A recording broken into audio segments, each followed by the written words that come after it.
Welcome everyone to the latest episode of the Naked Founder Podcast, a business podcast where nothing is hidden. Thank you to our sponsor, Financial, the home of money for women. Our guest today is serial entrepreneur and chicken owner, Jonathan Fitchew, founder and group CEO of Apprentify. Welcome, Jonathan. Good morning, Chris. Okay, well, we're going to be talking about chickens later, but we always start every episode of the Naked Founder Podcast with the same question.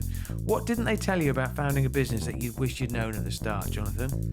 Well, I guess if they told me that I was going to have endless sleepless nights, obsessed entirely about the process, never stop thinking about it, always be in the ring, you probably wouldn't do it if you knew that. I think people think it's a job that they're just in charge of, whereas actually it's a way of life, and it's not for the faint-hearted. I think that's a really good description, actually. But if you knew everything that you knew now, would you do it all over again? I would. I don't think some of my more successful ventures would have taken as long if I'd known what I know now. Okay. Because I think a lot of young people want to start a business or have an entrepreneurial idea, and they don't know anything, and they just get on with it. So they have to make the mistakes as they go. And if they're lucky enough to survive the mistakes, then they come out with their battle scars and then they win the day. But often many of them don't. So, there's a lot of talk about teaching entrepreneurship, really, and I think it's a good thing. And anything I can share, not that I'm professing to be an expert on it, but anything I could share with young people, I'd love to do that. Absolutely. And you're sharing your expertise today on the Naked Founder Podcast. When we talk about founders and co-founders, one thing that people often don't talk about is what it's like when you lose a co-founder. We talk about it when you go your separate ways, when you don't carry on in the business together, but your story is slightly different. So before we talk about Apprentify, we're going to talk about Pareto Law. You founded it with your good friend Andy Sawyer in 1995. You shared an office with Andy for 26 years at Pareto Law, but Andy tragically died in January 2021 after a 6-month battle with cancer. Now, you said when Andy died, part of you died too. And within a second of walking back into that office that you shared with Andy for all those years, you saw his empty desk and you knew that was it for you in Pareto Law. So just tell us that moment and how it felt. Well, I mean, you probably oversimplified it a little bit because you haven't got the knowledge. But, his battle was from November 19, and he'd been feeling ill for 6 months before that. And then he had the whole of the COVID year being treated, and then sadly he died in January 21. And the strange thing was, I'd actually lost my love for Pareto back in 2019. So him and I had been talking, and I'd said I wanted to do something new, and it might have been that was the end of our partnership at that point, because he liked it, he loved it, and he'd have probably wanted to stay with it. But then he fell ill, and then COVID was announced, and I just thought, he's in the trenches with his illness stoically, and I'm in the trenches looking after the business. So we've got to go on this journey of COVID. And it was a really interesting one, because actually him and I used to go into the office, him, in between treatments, and we'd just sit there. The place was deserted, but we were so used to doing that. We didn't want to be at home. I don't know whether we're breaking the rules or not, but we went in, and he needed a companion during his illness. So when he finally died, it sort of took my handcuffs off, because my job was done. I'd looked after the business through COVID, getting it ready for when it ended, if it did ever end. You never knew when you were in it. And he wasn't there to enjoy the moments with. So it was just a natural point to leave. And I just knew I didn't need to be there anymore. And I didn't want it anymore. I would have never wanted it without him anyway. Was Andy a friend first and a founder second, or the other way around? Yeah, we became friends. We met on a Mercury Communications sales incentive. As all good friendships normally start. Yeah. in Switzerland, and we were being royally treated. I think back in the 80s, entertainment budgets for corporate life were quite extravagant. And we were in this fancy hotel, wining, dining, and he was a bon vivant. He loved the food and the drink, and he just had a very, very warming personality. He was actually interested in people. He asked questions of people, didn't matter where they were from. So he was very self-deprecating and charming. And we had a big night, and the next day I met him in the breakfast, just said hello as I was passing, and he had a plate, 4 fried eggs, 4 rashers of bacon, and I thought, this man can do it, Yeah. This is someone who I can do business with. And then a moment later, we're on a funicular going up to the top to the James Bond revolving restaurant on Mont Blanc, both terrified in this little tunnel on this train, and had gone from men to mice overnight. And I thought, I just really liked him, and I knew something was going to happen with us. I don't think you can force a business with a co-founder unless you like the co-founder. It sounds really obvious. It's, it'd be a bit like being in a relationship with somebody if you don't like the other person as well. But sometimes you just click and you think, we could do something magic together. Yeah. We're going to talk about Pareto Law a bit later in the podcast. I'm going to take you back a bit to when you were 23, which in your case is probably only a few years ago. You've always been an entrepreneur. And I think back then you borrowed 15 grand to buy into a business called RPL Telecommunications, which you built and sold. Would you say you've always been an entrepreneur, and have you always been a risk taker? Well, being a risk taker, I think if you have an entrepreneurial streak in you, you don't sort of look at it like risk. I mean, I don't gamble, I mean, I might put a fiver on the Grand National, but gambling is of no interest to me. And people always associate gambling with risk taking. So I really think it through. I always think it's going to succeed. There's a bit of optimism there naturally, because many businesses don't. I mean, they talk about 4 out of 5 or 9 out of 10. I don't know what the stats are. So to me, I was risk taking, but it wasn't affecting anybody else. It was just affecting me. So, as a young man, I was prepared to take that chance, and it was the opportunity cost. If I didn't buy in when I did, then I was just going to be an employee in that business, and I felt I had more to offer because I had ideas about growing the sales and product and all sorts of things. So I had to take the risk. And in those days, you went into a bank branch and you waited outside, and you went into the office with the manager and you pitched them. And he sat there with his grey suit on. Like an investor almost. Yeah, there was no telephone, no internet, no fill your form in over the phone. And he actually told me off because I had my dad's RAF tie on, and he knew about the RAF. He said, you're not entitled to be wearing that tie. I just pulled it out of my dad's cupboard, But a lot of it is about how you present yourself as well. I mean, people talk about the fact the decisions they regret are the ones they don't make, not the ones they do make as well. So what's the worst that can happen? You borrow 15 grand. That thankfully turned out to be quite a good investment as well. It was. And then Pareto Law. So you mentioned that you met Andy on this jolly. Okay, you realised this was a guy that you could do business with. You liked the cut of his jib, so to speak, as well. You chose the name Pareto Law, which is named after the Italian economist Vilfredo Pareto. Yeah. I've almost certainly murdered that pronunciation. He works on the 80-20 principle and the idea that 80% of a company's sales will come from 20% of its sales team. So what problem are you trying to fix with Pareto Law? Well, his law is a general law about uneven distribution. It's sort of about 20% of the good stuff comes out of the 100%, and people sweat the 80% when they should sweat the 20%. So you can apply it to anything. I was applying it to sales, and it was because I'd been bitten with an expensive mistake at RPL of taking on some so-called experienced salespeople, big car, big expenses, retained commission. They were going to be brilliant. And these two people over about 6 months didn't sell so much as a BT wall bracket. And I thought, God, I've spent so much money. But I wasn't that person. I was just a grad who came out of college, did a sales training course with Rank Xerox, and I know how to do it. So why waste money on expensive mistakes? So everybody I then took on in RPL was a trainee from the university. I'd go up to the careers office and say, give me another 20 to interview. And so people can spend their entire life being bad at being experienced at something. I think it's like if you get a 60-year-old taxi driver who scares the life out of you, they're clearly not very good drivers, but it's their job. So experience isn't necessarily gained by repetition. There's more to it. So I thought, I want to find a way of finding the best qualities of a salesperson, which to me is a mix of ego and empathy. If they've got too much ego, they'll sell you anything just to get the deal. If they've got too much empathy, then you probably won't buy off them because they're just too nice. And so you want somebody with that equal mix. And I thought I could uncover that through my experience at RPL and offer it as a business service. So everyone said to me, you're mad, you can't call your business Pareto Law, everyone will think you're a law firm. I said, good, because when I ring up, they'll probably want to speak to me because they think, whenever there's a lawyer on the phone back then, it must be important.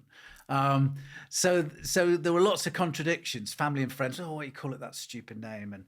And even Andy was reticent on the name, but it was actually our biggest it was so exciting. And what's so strange is Randstad, as soon as I left the business, they dropped the law off Pareto. Yeah. Well, there's 500 companies called Pareto in the world. There was only one Pareto law. Yeah, and it's about training the next generation of super sales staff as well. But in terms of that number situation, some people can think every member of the team, every member of your staff is the same. Not true, because a small proportion of the staff will generate a disproportionate amount of your revenue as well. So you start Pareto Law, and you actually started in a broom cupboard in Salford. As most TV careers started in a broom cupboard. Yeah. That was in 1995. As I mentioned before, you and Andy spent 26 years sharing that office and other offices, working side by side. I know you both had your own families, but did it feel like you were like a couple in some respects? It was incredibly intense, actually. I mean, if we went on a business trip, we shared a room. We never take two rooms. Right. And if only had a king-size bed, he had the left side, I had the right. Yeah. And even when Randstad acquired us, we had to go to this MD's gig at the Hilton on Park Lane, and the CEO's PA rang up and said, we need to book you a couple of rooms at the Hilton. And I said, no, we only want one. Yeah. Well, you're not allowed one. You have to have one each. I said, well, we won't use it. Because we always share. Did people think you were a couple? Well, no, I don't think they thought that. I think they thought we were a bit Morecambe and Wise, know. And so when we got to the Hilton, we got our 2 room keys and we went into the room that was the one we didn't want to use. And we just rolled around on the bed and messed it up a bit and then went back to our room. So that's just how we were. It was just very close. And, there was if we were on a trip, there's a comfort to... Yeah. If you're married and you can hear your wife or partner or whatever, just snoozling away just over there, it's quite a reassuring thing, isn't it? And I got that from our relationship. Yeah. Were you Morecambe or were you Wise? Well, I suppose I'd have to be Eric, because Andy was a bigger, more lively character than me. Did you and Andy ever disagree, Jonathan? Yeah, frequently. But when we did it, it was always in private. We were a total united front with anybody we dealt with. Didn't matter who it was. And we would sulk for a couple of hours, and just sort of his desk would be over there and mine would be over here, and we just sort of little glance now and again, and he'd be tapping away. And then lunch would come, and lunch was the breaker. Yeah. So we'd go over to the chippy and we'd order a sausage, and I'd say, "You cut, I'll choose." Yeah. And cut it in half, and you get half each, and then the friendship was back on. So it didn't last for very long at all. Yeah, so brought together by a Savoy. Yeah, normally a Savoy, occasionally a KFC. Absolutely. So everything's going great. You grew the turnover of the business, Pareto Law, to 40 million, 400 staff. 2008, Pareto partly acquired by Randstad. And for those listeners and viewers who don't recognise or don't appreciate the scale of that business, they're a $22.5 billion global provider of HR services and the second largest staffing organisation in the world. So, Jonathan, what's it like when they come knocking, sound effect done by Chris Maguire, available for all good TV shows, and they want to buy your business? Well, it was very flattering, and at that time we were just growing and growing. We weren't even considering selling the business. So, I guess they send these letters out through agents and they kiss a lot of frogs, and, they've got these businesses that interest them. And so we got involved in conversations, but it was really slow. I mean, I think the first approach was sort of at the end of 2006. And then eventually they came to see us. And I really like this guy, Brian Wilkinson. He was a really dynamic CEO, and he explained their philosophy wasn't to take away our culture and our brand and to let us grow. And there was an earn out and all this sort of stuff. And PE wasn't really around for smaller businesses then, like it is now. So trade sales tended to be the way to go. And we both had young families. We both got married, we had young kids. And it was a sort of hedge, I think. I think it was a de-risking because we didn't have to sell it all. But the truth is, we were supposed to be gone after 3 years after that. But of course, it was also quite fortuitous because the world collapsed in April 2008, and we got our deal away on the 28th of March 2008. And we were the last business. Randstad had about 10 businesses they were buying, and we were the last one. The other 9 got thrown in the bin. And, people find this strange, but I wish I was one of the 9 that didn't go through. I really do, because my world changed. Okay, I had this big check, and, we were secure and the world was in recession, but I felt like the air had been sucked out of me. I speak to some founders who sell a business or a chunk of their business, and they talk about the fact they feel like they've sold one of their children. Did you feel like that? Well, I mean, God, my children come to me above everything, so I didn't feel like selling one of the kids, but it did feel like, you wake up in the morning after the drinks and, you go to the cash point, you put your PIN number in, and there's all these zeros after the number in your current account. You think, oh my God. And I thought, yeah, but what have I done? It really was that experience. But you just crack on, and we got involved, and it was quite interesting for a while. I'd never been part of one of these great big organizations, and I sort of enjoyed it for a while. And Andy loved it, because you think we had it all, really. They left us alone. We had a great salary that we'd negotiated. We got big bonuses if we hit our numbers. We got dividends on the shares we had remaining. But it was no longer felt like mine. I felt like I was renting it. It's like a property, I suppose. Other founders have used that same analogy, actually, where it was no longer yours and you're going into somebody else's business as well. And as a founder, that's at odds with what your DNA is. Going to come back to Andy again. And like, this is the Naked Founder podcast, so we probably go to areas that other podcasts don't go. But when Andy was diagnosed with cancer and you were visiting him in hospital, and at the same time you're trying to grow a business simultaneously as well, just from a practical point of view, seeing a guy that you clearly love battling cancer, but also trying to sustain a business, how did you cope with that challenge? Well, it was really difficult, actually, because of course, he had his first big operation just before Christmas in 2019, but just before Christmas. And then, of course, I remember we were all really hopeful that they'd done a good job of the operation, and that then he would start his therapy in terms of radiation and chemotherapy and all this stuff. And I had a family skiing trip, and it was only on the skiing trip that COVID was announced. And it was really scary, because we were at the airport coming back from Austria, and all these people were coughing in the lounge. And I thought, I was telling my kids to hold their breath and everything. So he was in a crisis, existential crisis. But I knew the business was about to go into that crisis. So it wasn't like normal work resumes. It was totally different. It was navigating two really terrible things at the same time. One where I had a responsibility to the business, and the other where my best friend and business partner was so ill. It was awful. He died 5 years ago. Do you still think about Andy a lot?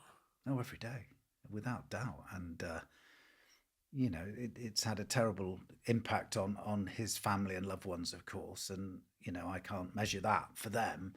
But for me, I just sit and think, I've got his picture on the wall and of him and I with a big Pareto thing across it. And I just think, what would he think of what I'm doing now? And I think he would be really chuffed and proud, and would clearly, if things had been different, been on the journey, I think. I sometimes say to people who've lost people, I always think if you keep talking about them, they never really go. No.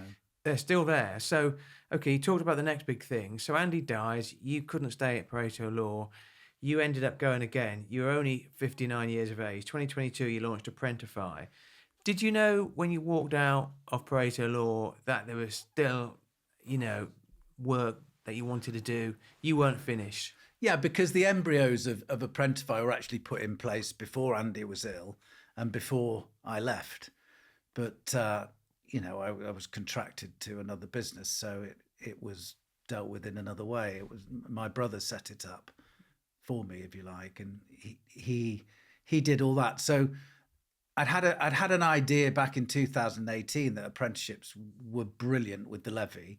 So we got a license at Pareto to do sales apprenticeships, because that was our gig. We weren't a generalist, but I thought digital apprenticeships were going to be the future. So Apprentify was actually formed through buying a business called Glitz and Glam, and that was back in 2019. Yeah, because you needed a license, didn't you? That's right.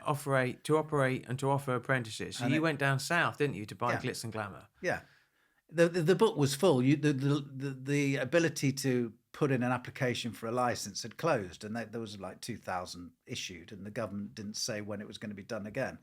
And I met this business broker. He said, well, you can buy one. And I said, is that allowed? He said, yeah, of course it is. And I said, yeah, but I don't want to do glamour. I don't want to do hair and salon stuff. I want to do digital apprenticeships. He went, that's okay. You just develop your curriculum and add it to your license.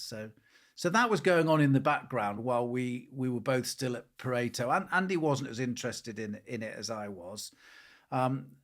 Not because he wouldn't have been in time, but because he was just in the trenches doing what he loved, which was running the sales side of Pareto, and he wasn't as motivated by it. And I really was motivated because I'd sort of come to the end of being a CEO and wanted to be an entrepreneur again. They're very different things. I spoke to an entrepreneur recently, and he said that what he looks for in a business partner and what he looks for in an investor or an investee, a company that he invests in, is he's looking for the eye of the tiger. And if you can't see that hunger, that thirst, that, and I always think of the Rocky film, that X factor, he's not interested in that person as well. Yeah. You clearly still had that hunger, that eye of the tiger in you when you launched Apprentify. You mentioned earlier you wanted to teach digital skills, and you bought Juice Academy in Manchester. And Apprentify's grown turnover from 2022, to 25 million, 250 staff. Does this journey with Apprentify feel different to the Pareto Law journey? It's what should have happened at Pareto organically with Andy and I if we hadn't sold in 2008. I mean, it's actually unthinkable where that business could have gone. Because you can imagine if you're 25, 30 million quid's worth of turnover in a 30 odd billion pound business worldwide with 38,000 employees. They just want all the bits to add up around the world to get to their stock market figures and share price. So if you go to them and say, I want to do this, I want to do that. Yeah, well, that's going to cost a lot of money. And your budget is, we want you to make X profit of X turnover. And this is what we're going to rule your world by. That's how you'll be paid. That's how you're incentivized. So you don't get the ability to be creative in that environment. So of course, the second I had Apprentify and I'm out and I've got it, I could use my imagination to think, where can we go with this?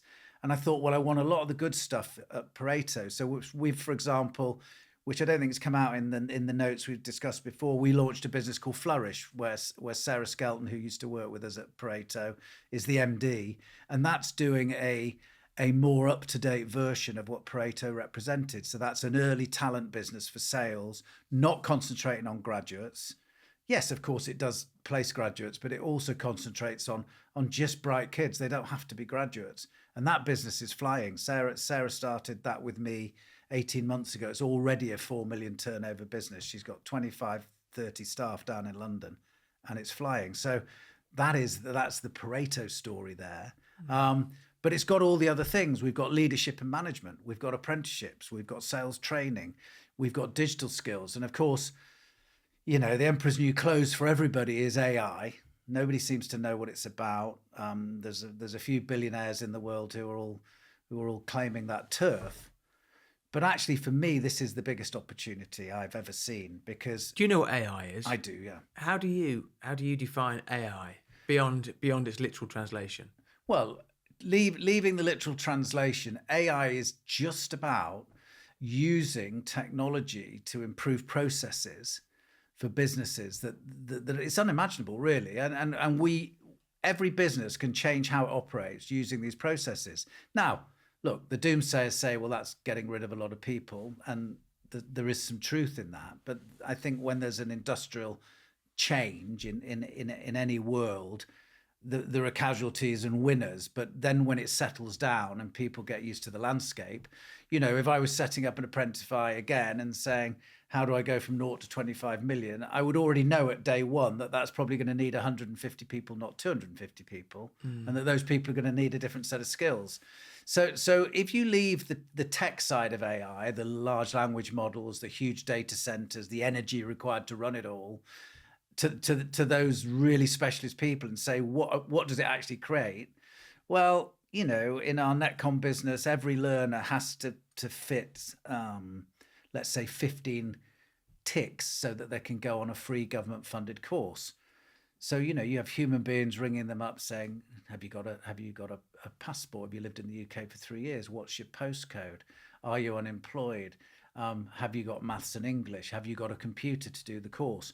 That's all done by AI now. We've developed a program where Alice phones everybody up, asks them all these questions. They're totally happy to engage with Alice. Alice the AI. Yeah. Right, yeah. In fact, we've had people coming in the office looking for her. Yeah. So, so it shows how good the tech is, doesn't it? Yeah. Now, what's that meant to us? Well, it means that our business can concentrate on the people valuable things like the trainers, the coaches, the careers coaches, the progression officers who actually have real conversations with people that a computer shouldn't be having with them. I recently read, obviously Jack Dorsey, the founder of Twitter, now X, he announced that he was losing 40% of his workforce at Block, and it was going to be replaced by AI. And I've read the same. Look, AI is going to completely and utterly transform, and is transforming the landscape.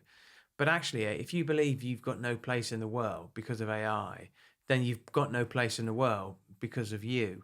In the sense, you've got to add value to any process. Yeah. And if the AI does the heavy lifting, you've got to add the cherry on top, the bit that the AI can't do, that human element as well. But I'm fascinated that as a founder, you're always looking at what's on the horizon, because you can never stop. You can never stop.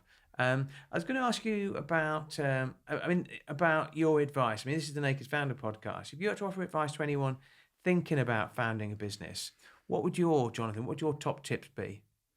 If they're thinking of founding a business, or that you have to think before you do. So they've got an idea. They've got an idea, yeah. Okay, if you've got an idea, nothing's obvious, but it's obviously burning away at you because you're thinking about it all the time.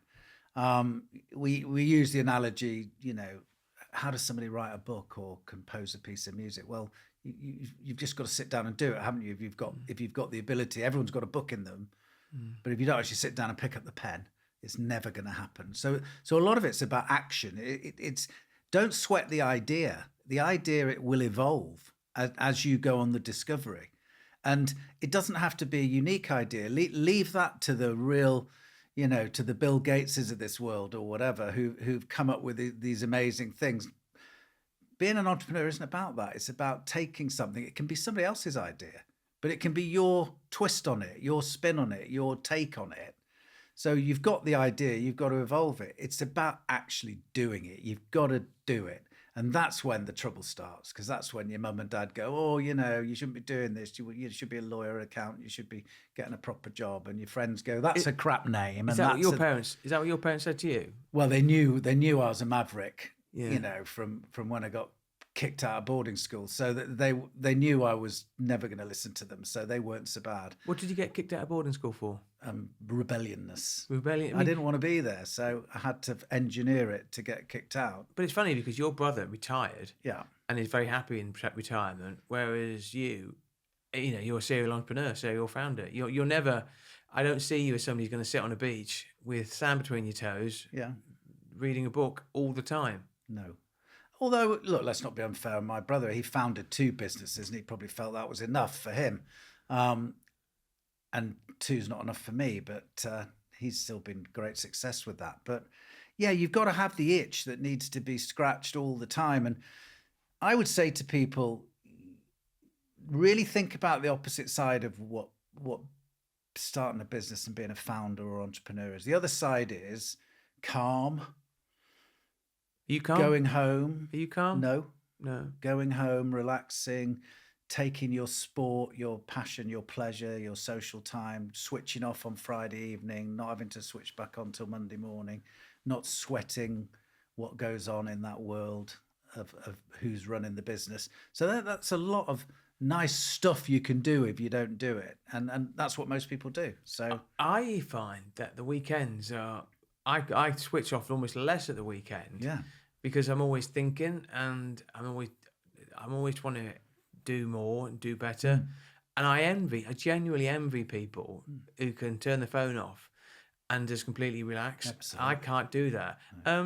I phoned you up a while ago and you said, I'm just putting the chickens out or something, or I'm putting the chickens away. We've got a fox in the area. Yeah. And I said, sorry, Jonathan, I thought you mentioned something about chickens there. He said, no, I keep chickens. How many chickens have you got? I've only got 4. There was a have time. They got names? You give chickens names? Yeah, we've got Mary, who's the white one. We've got Latte, who's the brown one. We've got cappuccino. Yeah. So You like coffee?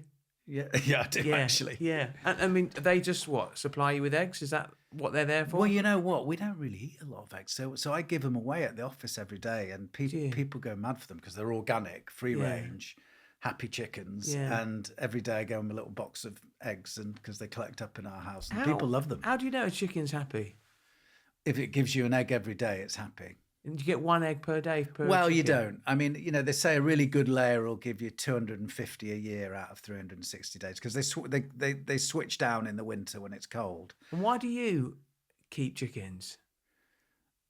Well, it's always my fantasy was always, to make a load of money and have not a farm, but have lots of land around my house with sheep and donkeys and horses and animals. So I've not quite done that, but just to have that space where you've got a bit of nature. And I love the way they interact because, you'd think my little dog would try and kill him, but he rounds them up and they know he was not going to kill them. So it's just fascinating to watch. I find it interesting though with founders that I think you do need a pressure valve release, because you're busy growing a business and might be raising investment, might be looking for an exit, et cetera, but within seconds of that, you can be, pardon my French, cleaning chicken shit and stuff like that, and that sort of is a decompression valve. Would that be fair?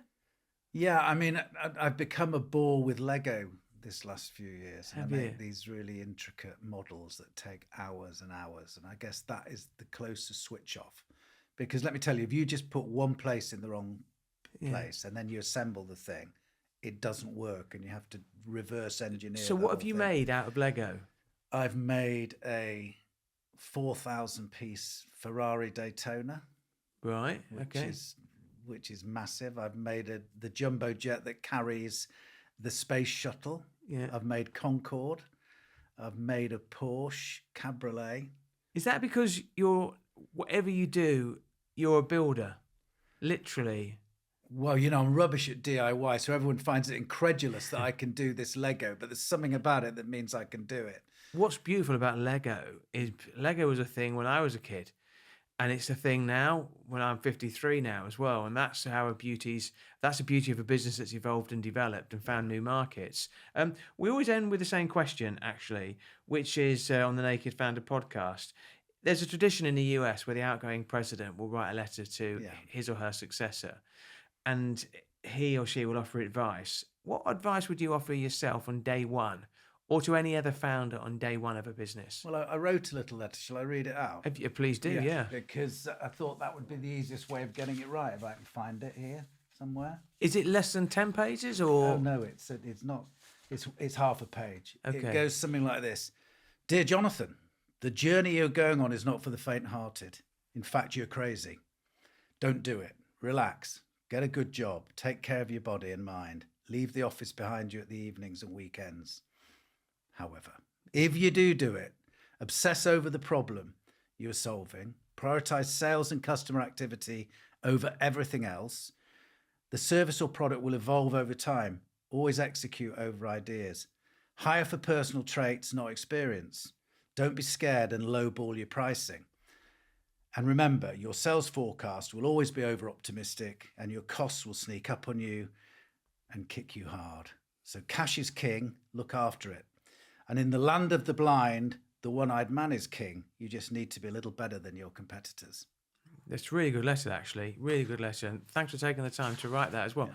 I often find that writing things down is much more effective tool for learning than just having something in your mind, just bumbling around up there from one side of your brain to the other. Massive thank you to you, Jonathan, for coming in today. That's all for this episode of the Naked Founder podcast. Huge thank you as well to our sponsors, Financial. We couldn't do it without them. And thank you to you, our dear listeners. If you've liked the podcast, tell your friends and family and press that subscribe button. My name, as always, is Chris Maguire.